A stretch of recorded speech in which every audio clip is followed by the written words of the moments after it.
Euclid विभाजन प्रमेयिका का प्रयोग करके दर्शाइए कि किसी धनात्मक पूर्णांक का वर्ग किसी पूर्णांक यम के लिए 3m या 3m धन का 1 के रूप का हो सकता है। तो आइए देखते हैं। सबसे पहले हम लोग करेंगे माना x कोई धनात्मक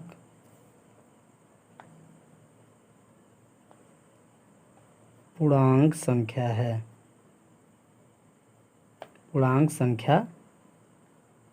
है तो 3q प्लस 1 के रूप का हो सकता है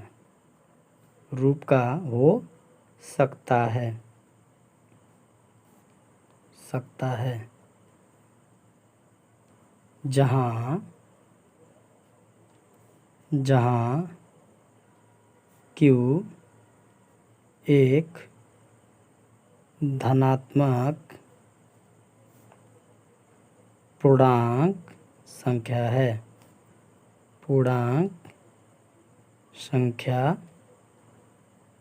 है तो x बराबर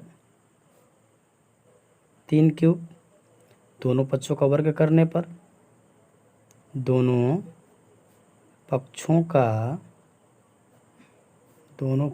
का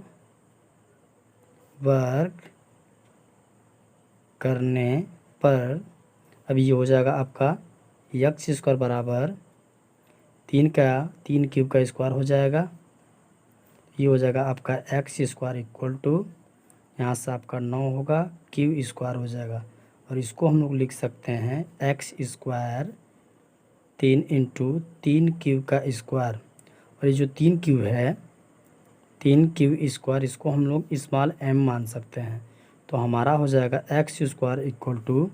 यहाँ से जो 3 क्यू स्क्वायर है इसको हम लोग स्मॉल m माने हैं, तो हमारा ये पहले से 3 और ये स्मॉल m,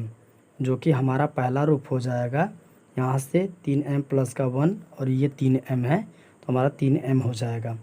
अब दूसरे के लिए देखते हैं। अब क्या करेंगे, यहाँ पे हमने शेष पर 0 को लिया था। अब यहाँ पे हम लोग करेंगे x बराबर 3q प्लस का 1 लेने पर अब हम लोग क्या करेंगे, दोनों पक्षों का वर्ग करेंगे तो x square equal to 3q plus का 1 का स्क्वायर हो जाएगा। अब यहाँ से x स्क्वायर इक्वल टू 3 का स्क्वायर 9 क्यू का हो जाएगा क्यू स्क्वायर प्लस का 1 का स्क्वायर 1 प्लस 2 3 6 कम 6 क्यूब। अब यहाँ से हमारे पास इसको एक साथ लेते हैं तो x स्क्वायर यहाँ से हमारा 9 क्यू स्क्वायर प्लस का 6 क्यू प्लस का 1 और x स्क्वायर इक्वल टू इन दोनों में से हमारा 3 कॉमन है तो ये हो जाएगा आपका 3 क्यू स्क्वायर प्लस का 2 क्यू हो जाएगा प्लस का 1। अभी इसको हम मान सकते हैं 3 क्यू स्क्वायर प्लस का 2 क्यू को हम लोग मान सकते हैं स्मॉल m, जो कि हमारा ये हो जाएगा x स्क्वायर इक्वल टू 3, इसको हमने यम माना है, इसको यम रखेंगे प्लस का 1, जो कि हमारा दूसरा रूप हो जाएगा 3m प्लस का 1। हमारा ये हमको यहीं सिद्ध करना था, जो कि 3m मेरा पहला हो गया और 3m प्लस का 1 के रूप का हो सकता है, तो हमारा आंसर हो जाएगा। क्वेश्चन नंबर 2 आपका है, यूक्लिड विभाजन प्रमेयिका का प्रयोग करके दर्शाइए कि किसी धनात्मक पूर्णांक का घन 9m 9m प्लस का 1 या 9m प्लस का 8 के रूप का हो सकता है। तो सबसे पहले हम लोग करेंगे, मान लेते कि माना वह संख्या x है, माना वह धनात्मक संख्या x है, माना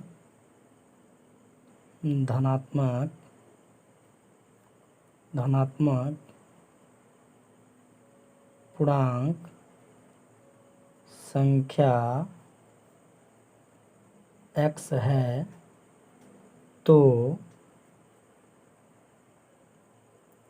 ए बराबर 3 क्यू का हो सकता है, यानी इस ए को हम एक्स के भी बराबर कर सकते हैं, यानी एक्स बराबर हमारा हो जाएगा 3 क्यू। तो सबसे पहले हम लोग क्या करेंगे, शेषफल आर बराबर 0 को लेने पर, तो यहाँ हमारा हो जाएगा एक्स बराबर 3 क्यू प्लस का 0। इन दोनों पक्षों का वर्ग करने पे इसको समीकरण 1 मान लेते हैं, यहाँ पे 0 कर दिया हूँ, जो कि x equal to 3 Q plus का 0 हो जाएगा। ये आपका गलत है, तो यहाँ से हो जाएगा दोनों पक्षों का वर्ग करेंगे, दोनों पक्षों का वर्ग करेंगे तो ये हो जाएगा एक्स स्क्वायर बराबर 3 क्यू में यदि 0 को जोड़ते हैं तो 3 क्यू का हो जाएगा होल स्क्वायर। अब इसको हम लोग जब तोड़ते हैं तो एक्स स्क्वायर इक्वल टू हमारा हो जाएगा 9, यहाँ से देखिए 9 क्यू का स्क्वायर हो जाएगा, लेकिन हमारे पास चाहिए 9m। तो यहाँ पे हम लोग क्या करेंगे, क्यू स्क्वायर को एम के बराबर कर लेते हैं, तो हमारा हो जाएगा एक्स स्क्वायर इक्वल टू, यदि हम एम इक्वल टू कर लेते हैं क्यू का स्क्वायर, तो हमारा हो जाएगा यहाँ पे 9m। अब उसके बाद हमारा जो 9m प्लस का 1 है, तो ये घन के रूप में बोल रहा था, तो घन के रूप में भी हो जाएगा। तो इसको यदि हम लोग वर्ग करते हैं तो हमारा इसको क्यू स्क्वायर को हम एम माने तो 9m हो गया। यहाँ पे घन भी कर सकते हैं, तो यहाँ घन करने पे एक्स क्यूब हो जाएगा इक्वल टू आपका हो जाएगा 27 का क्यूब, क्यू का क्यूब, तो 27 क्यू का क्यूब हो जाएगा। अब इसको हम लोग लिख सकते हैं एक्स क्यूब इक्वल टू 9 गुणे यहाँ से हो जाएगा 3 क्यू का क्यूब हो जाएगा। अब हमें दिखाना है यहाँ पे 9 के रूप में, तो इस चीज़ को हम लोग मान लेते हैं m, तो यहाँ पे m बराबर हम लोग मान लेते हैं 3 क्यू का स्क्वायर सॉरी क्यूब हो जाएगा, तो हमारा m हो जाएगा, यानी एक्स क्यूब इक्वल टू हो जाएगा यहाँ से 9m हो जाएगा। अब नेक्स्ट कंडीशन आपका करते हैं कि 9m प्लस का 1 है, तो यहाँ पे जो हम लोग शेषफल 0 लिए हैं, अब यहाँ पे शेषफल 1 को लेते हैं, तो हमारा हो जाएगा x equal to 3 Q plus का 1 हो जाएगा। अब इन दोनों पक्षों का हम लोग कर देते हैं, ये आपका समीकरण 2 हो गया, क्यूब कर देते, तो यहाँ हो जाएगा हमारा X cube equal to 3 Q plus का 1 का होल क्यूब हो जाएगा। अब इनको हम लोग तोड़ लेते हैं, एक्स क्यूब इक्वल टू हो जाएगा हमारा, इनको तोड़ेंगे तो हो जाएगा 27 क्यू का क्यूब प्लस 1 प्लस का 3 गुणे 3 क्यूब प्लस का 1 सॉरी गुणे का 1 हो जाएगा, कोष्ट में आपका 3 क्यूब प्लस का 1 हो जाएगा।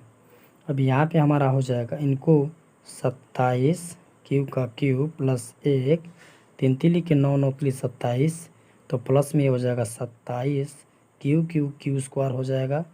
प्लस का 3 तिली के 9 9 कम 9 क्यूब, तो ये हो जाएगा हमारा 9 क्यूब। अब यहाँ से क्या करेंगे हम लोग, इनमें और इनमें हमारा 9 का कॉमन है, तो 27 में 27 क्यू के क्यूब में और 27 क्यू स्क्वायर प्लस का 9 क्यूब में से यहाँ से हम लोग 9 को कॉमन करते हैं, तो हमारे पास यहाँ बचेगा 3 क्यू का क्यूब प्लस का हमारा यहाँ बचेगा 9 तिली 27 3 क्यू का स्क्वायर प्लस का यहाँ पे क्यूब बचेगा, और प्लस का हमारा 1 बच रहा है अलग से, तो इनको हम लोग m मान लेते हैं। लिख सकते हैं यहाँ पे m बराबर 3 क्यू का क्यूब प्लस 3 क्यू का स्क्वायर प्लस का cube equal to small m, तो हमारा हो जाएगा यहाँ पे 9। इस पूरी चीज़ को हम क्या करेंगे, इसको m कर देते हैं, प्लस का 1 अलग से है, तो m हो गया प्लस का 1 हो गया। हमारा सेकेंड कंडीशन मिल गया। अब थर्ड कंडीशन हमको निकालना है, तो x बराबर हमारा क्या करेंगे, अब यहाँ से r शेषफल मान लेंगे 2, तो हमारा हो जाएगा 3 क्यूब प्लस का 2। अब इन दोनों पक्षों का क्यूब करेंगे तो एक्स क्यूब इक्वल टू हो जाएगा 3 क्यूब प्लस का 2 का होल क्यूब। अब यहाँ पर तोड़ेंगे तो एक्स क्यूब इक्वल टू हो जाएगा 27 क्यू का क्यूब प्लस 8 होगा, प्लस का हो जाएगा 3 गुणे 3 क्यूब गुणते का 2, यहाँ से हमारा 3 क्यूब प्लस का 2 हो जाएगा, गुणा करेंगे तो एक्स क्यूब हो जाएगा आपका, ये 27 हो गया, 27 क्यू का क्यूब प्लस का 8 हो गया, प्लस का आपका 3 त्रिकोण 9 दूनी 18 3 54, ये हो जाएगा 54 Q Q Q square plus का हो जाएगा 3 तिली के 9 9 दूना 18 दूना के 36, ये 36 क्यूब हो जाएगा। अब तीनों पार्टिकल से हमारा 9 कॉमन है, तो एक्स क्यूब यहाँ से 9 को कॉमन करते हैं, तो हमारा 9 तिली 27 3 क्यूब का क्यूब,